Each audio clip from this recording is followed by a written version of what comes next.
नाजरीन जी, दुनिया कुदरत के करिश्मों और हैरत अंगेज चीज़ों से भरी पड़ी है। आज के जदीद दौर में भी कुछ जगहें और कुछ चीज़ें ऐसी हैं जहां पर आकर साइंस भी फेल हो जाती है। रिसर्चर्स और साइंसदान इन जगहों के बारे में तरह तरह के अंदाजे तो लगाते हैं, लेकिन सच तो ये है कि किसी को भी नहीं मालूम कि ये जगहें और ये चीज़ें इतनी मिस्टीरियस क्यों हैं। इन बेशुमार मिस्टीरियस प्लेसेस में से कुछ के बारे में आज की वीडियो में हम जानने की कोशिश करते हैं। तो चलिए शुरू करते हैं। आपने दुनिया में बहुत सी अनोखी चीज़ें देखी भी होंगी और सुनी भी होंगी। दुनिया में ऐसी कई चीज़ें हैं जिनके बारे में अंदाजे लगाने के बाद साइंस भी खामोश हो जाती है। इन्हीं अजीबोगरीब चीज़ों में चलने वाले पहाड़ भी हैं। जी हाँ, आपने बिल्कुल ठीक सुना। इस दुनिया में ऐसे पहाड़ भी मौजूद हैं जो कई सदियों पुराने हैं और मुसलसल अपनी जगह तब्दील करते रहते हैं। इन पहाड़ों को मूव करना बहुत बड़ी मिस्ट्री है। तंजानिया में गोरोंगोरो कंजर्वेशन एरिया में एक बहुत अजीबोगरीब पहाड़ मौजूद है जो मुसलसल अपनी जगह से चलता रहता है और हर साल 66 फीट तक अपनी जगह बदल चुका होता है। जब आप इसे देखेंगे तो ठीक एक साल के बाद ये अपनी जगह से 20 मीटर आगे या पीछे मूव कर चुका होगा। अगर इस पहाड़ से सैंड लेकर हवा में उड़ाई जाए तो वो हवा में बिल्कुल भी नहीं बिखरेगी, बल्कि मकनातीस के ज़र्रात की तरह एक दूसरे से जुड़ी रहेगी।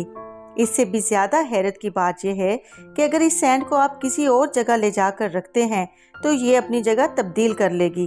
तंजानिया की फार्मर प्रेसिडेंट जकाया किकवेट ने भी इस बात की तस्दीक की है।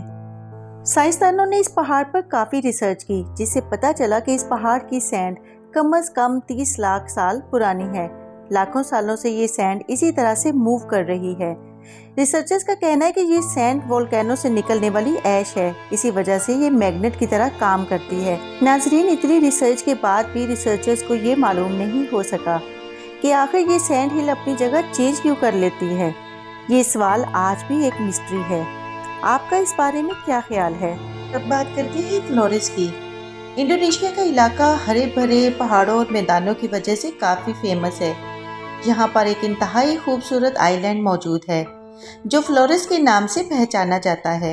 हरे भरे पहाड़ों के दरमियान में 3 बहुत अनोखी लेक्स हैं जो दुनिया भर के लोगों के लिए एक मिस्ट्री बनी हुई हैं। ये तीनों लेक्स एक दूसरे के साथ ही जुड़ी हुई हैं, लेकिन इसके बावजूद इन तीनों लेक्स के कलर्स एक दूसरे से बिल्कुल मुख्तलिफ हैं। एक लेक का कलर बिल्कुल ब्लैक है, दूसरी का टर्कोइज और तीसरी लेक का कलर तो बिल्कुल ब्लू है। ये बात अपनी जगह अजीब है कि बिल्कुल साथ साथ मौजूद होने के बावजूद इन तीनों लेक्स के कलर्स बिल्कुल मुख्तलिफ हैं। लेकिन नाजरीन, इससे भी ज़्यादा हैरत की बात तो ये है कि ये तीनों लेक्स सारा साल अपना कलर चेंज करती रहती हैं। कभी ऐसा होता है कि ये साल में एक बार कलर चेंज करती हैं, लेकिन कभी तो ये साल में 6 बार भी अपना कलर चेंज कर लेती हैं। सदियां गुजर गई, लेकिन आज तक कभी ऐसा नहीं हुआ कि एक टाइम में इन तीनों लेक्स का कलर भी एक जैसा हो।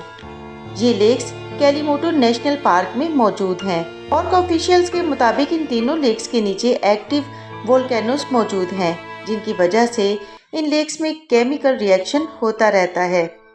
रिसर्चर्स का कहना है कि शायद वोल्केनोस की वजह से जो गैसें निकलती हैं, उसी वजह से इनके पानी का कलर भी चेंज होता रहता है।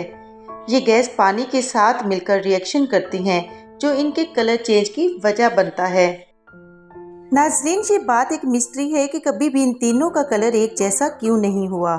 इस बात का जवाब रिसर्चर्स भी नहीं दे सके। जैसा कि आप जानते हैं कि हमारी ज़मीन के 70% हिस्से पर पानी मौजूद है और सिर्फ 30% हिस्सा खुश्की पर मुश्तमिल है। 70% हिस्से पर 2 बड़े ओशन मौजूद हैं। एक तो पैसिफिक ओशन है और दूसरा अटलांटिक ओशन। अगर हम वर्ल्ड मैप पर देखें तो पानी के ये हिस्से आपस में जुड़े हुए दिखाई देते हैं। ऐसा लगता है कि जैसे हमने इनके अलग अलग नाम रख दिए हैं। ऐसा लगता है कि शायद ये एक ही समंदर है, लेकिन ऐसा बिल्कुल भी नहीं है।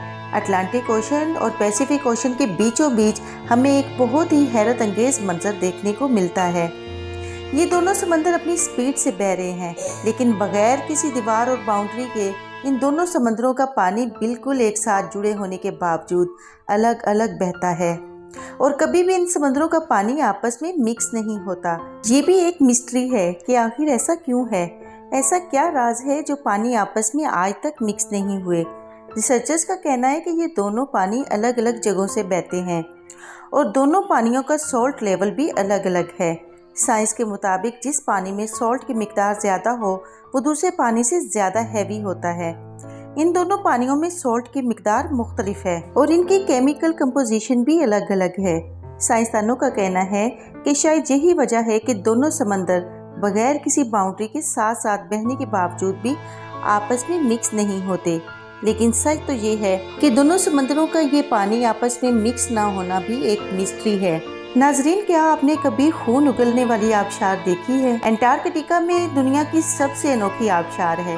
आप सोच रहे होंगे कि आबशारें तो सब एक जैसी होती हैं और देखने में बहुत खूबसूरत भी लगती हैं, तो आखिर ये आबशार अनोखी और मिस्टीरियस क्यों है? नाजरीन, इस अजीबोगरीब आबशार की खूबी ये है कि इससे शीशे की तरह चमकता हुआ साफ शफाफ पानी नहीं बहता, बल्कि ये आबशार खून उगलती रहती है। जी हाँ नाजरीन, ये बिल्कुल सच है कि इस आबशार से खून के रंग का पानी गिरता रहता है। रिसर्चर्स का कहना है कि इसकी वजह ये हो सकती है कि इस आबशार का पानी जिस जगह से निकलता है वहाँ पे आयरन की बहुत बड़ी मिकदार मौजूद है। लोहे के ये बारीक ज़र्रे आबशार के पानी में मिक्स होकर केमिकल रिएक्शन करते हैं, तो इनका रंग आयरन ऑक्साइड बनाने की वजह से सुर्ख कलर का हो जाता है। हवा के साथ रिएक्शन करने से बनने वाला ये आयरन ऑक्साइड बिल्कुल खून की तरह सुर्ख दिखाई देता है। इस वजह से इसे खूनी आबशार या ब्लड फॉल भी कहा जाता है। नाजरीन, आपको ये आबशार कैसी लगी? नाजरीन, आपने दुनिया के बड़े बड़े सहरा और उनका हुस्न तो ज़रूर देखा होगा, लेकिन तुर्कमानिस्तान के कराकरम डेजर्ट के बारे में शायद बहुत कम लोग जानते होंगे कि यहाँ एक मिस्टीरियस प्लेस भी है। कराकरम डेजर्ट के बिल्कुल सेंटर में इस गड्ढे को शायद आपने किसी तस्वीर या वीडियो में देखा होगा, जिसमें 24 घंटे आग जलती रहती है। ये गड्ढा तकरीबन 100 फीट गहरा है और 24 घंटे इसके अंदर आग भड़कती रहती है। इस गड्ढे को दरवाज़ा गैस क्रेटर कहा जाता है। ये गड्ढा 17,500 स्क्वायर फीट तक के रकबा में फैला हुआ है। नाजरीन, अजीब बात यह है कि चाहे कोई भी मौसम हो, तूफान हो या आंधी, और चाहे बारिश हो, इस गड्ढे की आग कभी भी नहीं बुझती। ये आग चंद महीनों या साल भर से नहीं, बल्कि पिछले 50 सालों से लगातार जल रही है। आप सोच रहे होंगे कि आखिर ये आग जलाई किसने, तो चलिए इस बारे में जानते हैं। 1971 में एक सोवियत जियोलॉजिस्ट यहाँ पर कुछ काम कर रहा था कि अचानक उसके पैरों के नीचे से ज़मीन सिरक गई और इस जगह पर एक गड्ढा पड़ गया। उस जियोलॉजिस्ट को इस गड्ढे से अजीब सी स्मेल भी आ रही थी। जब रिसर्च की गई तो पता चला कि इस गड्ढे से नेचुरल मेथीन गैस निकल रही है। इंसानी हयात और माहौल के लिए मेथीन गैस बहुत डेंजरस होती है। इस गैस को रोकने के लिए बहुत कोशिशें की गई, लेकिन ये गैस किसी तरह भी काबू में ना आ सकी। आखिर इस गैस को आग लगाने का फैसला किया गया ताकि बाहर निकलकर ये माहौल के लिए खतरे का बायस न बने। नाजरीन, पिछले 50 बरसों से इस गड्ढे की आग आज भी इसी तरह से जल रही है। हमारी आज की वीडियो आपको कैसी लगी और ये सारी मालूमात आपको कैसी लगी? अपनी राय का इजहार ज़रूर कीजिएगा ताकि आइंदा भी आपको ऐसी खूबसूरत और मालूमाती वीडियोस देखने को मिलती रहें। शुक्रिया।